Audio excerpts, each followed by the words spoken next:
Hi there, my name is Solomon David and welcome to my YouTube channel where I teach you how to play the violin in 15 easy lessons.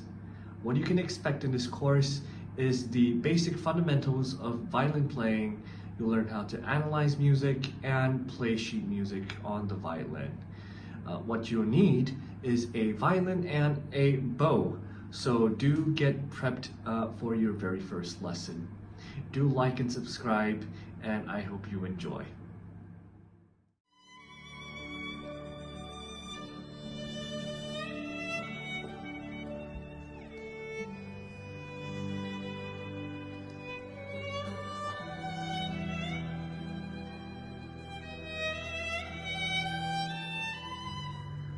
Hi there, and welcome back to another lesson on how to play the violin in 15 easy lessons.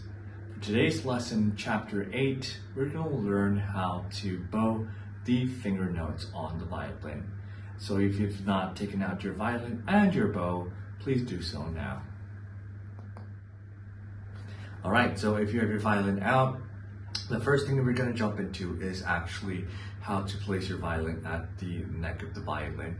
Last lesson we covered the first position notes, and this is so important to actually learn how to place your left hand at the fingerboard ear correctly so you can place those fingers on each sticker.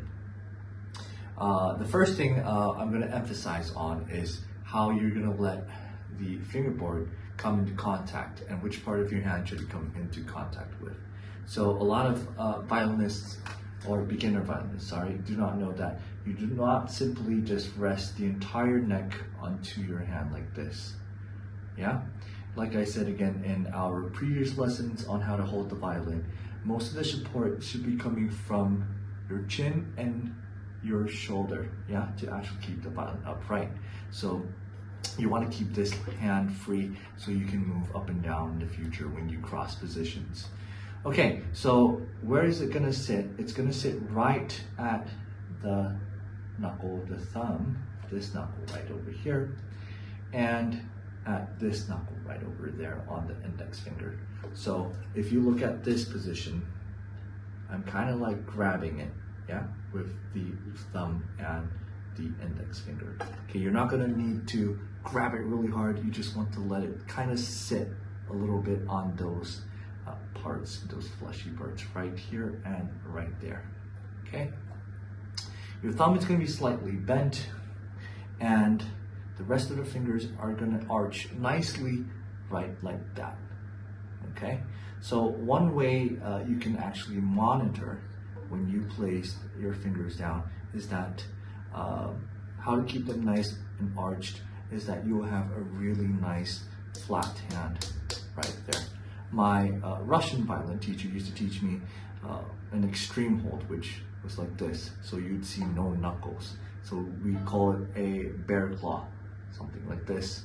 But I think for beginners, this is fine. Yeah, this is more than fine. Yeah, so you can have a bit of knuckles coming out. Just want to make sure that you keep them nice and round. Okay, so let's show a couple bad variations on how to hold it with your left hand. The first rookie mistake is beginners hold it with their wrists. So they place it like this. And I call this the clam because you kind of clam up your fingers and your wrist really close just to get that additional support, but it's going to mess up your entire movement when you want to place your fingers. It's going to mess up the accuracy of your fingers and also the sound when you play these finger notes. Okay, so make sure that you have your wrist flushed outwards and have it nice and rounded like this. Okay. Another way you can actually think on how it can relate to maybe something you've done before, it would be monkey bars. So I always tell my students, it's kind of like you're hanging on a monkey bar like this, yeah? Your hand's just hanging right there while you support it with your chin and your shoulder. All right? Okay, so this is good and this is bad.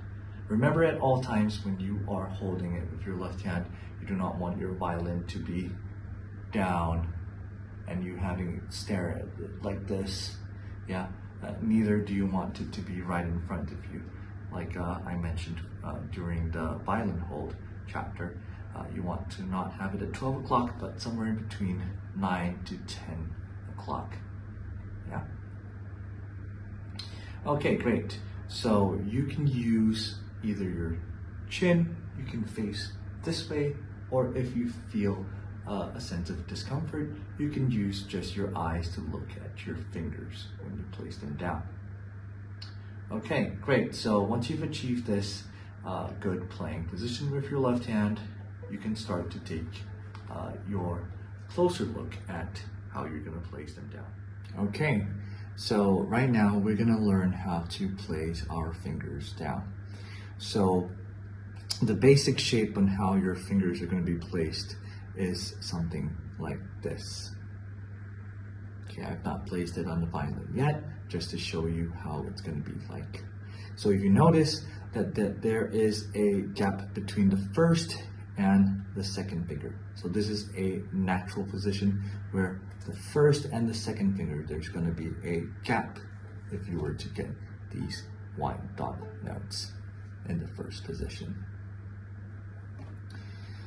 So with a gap between the first and second, there's going to be no gap between the second and the third. So that's why I had it placed like this previously. So again, second and third finger are going to be really close, kind of like buddies, yeah? So they're going to be right next to each other. And then there's going to be another gap where you have your fourth finger. There we go. So again, this is the first, a gap, the second, no gap, the third, and a gap, the fourth. Okay, a lot of students and beginners have asked me this question, which is, if I were to play the third finger, do I have to have the first and second finger down? Well, the answer is no. So you can place it down like this, and even like this. However, when you're practicing those finger notes, I would recommend to leave them down, as you will be playing them in sequence. It will make it so much easier to just leave them down, as you're going to play them again when you come back down. If you were to do it individually, this is how it's going to look like. Way harder. Okay, but just to show you that it does not change the way it sounds if you were to put all of them down. Here, I'm going to play the third finger on the A string, and I'm going to take away the first and second and play the third finger on the A string again. There you go. So they sound exactly the same. Okay, great. So when practicing these fingered notes, you want to make sure you start with the outer string. So for example, the E string and the G string. And because it's easier, not because of the fingering, but because of your bow.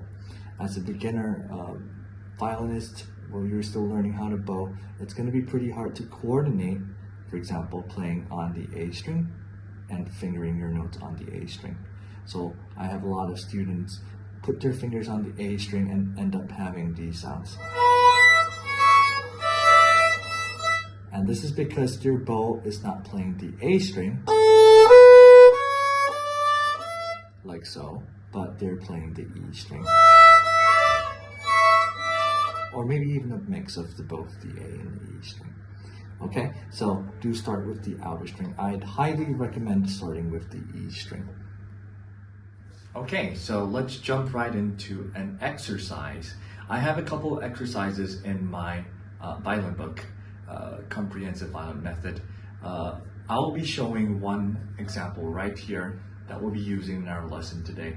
So as I mentioned before, you want to start on the E string.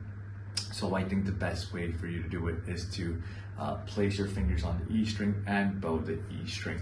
This is the outer string, the thinnest string on the violin.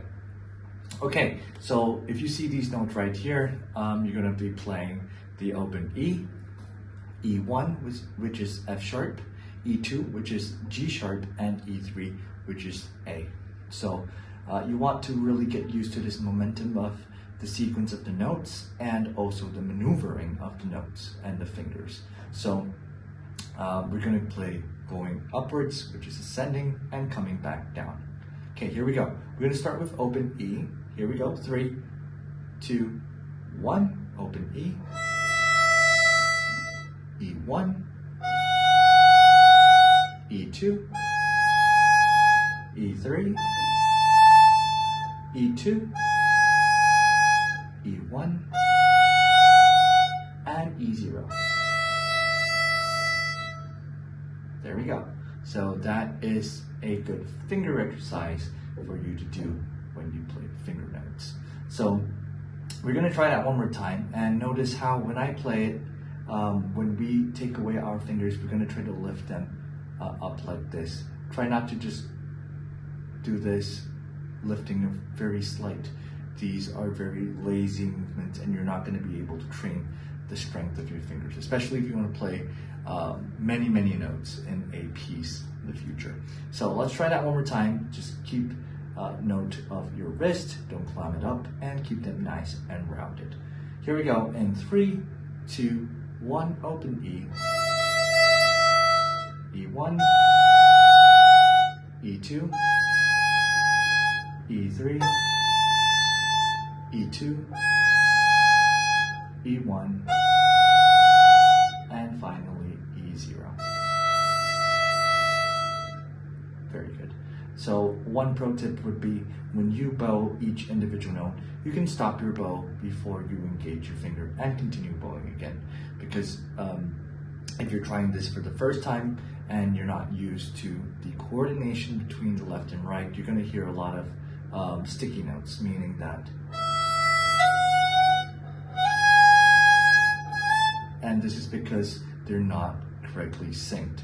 Whereas if you were to stop, place the next finger down and move, you'll hear a very nice clean change in notes. So do try to monitor that when you bow these finger notes on the violin.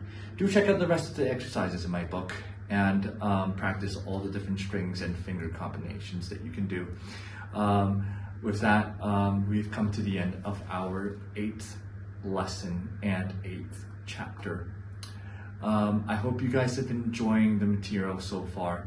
Do try to recap a little bit on the previous lessons if you have forgotten some stuff.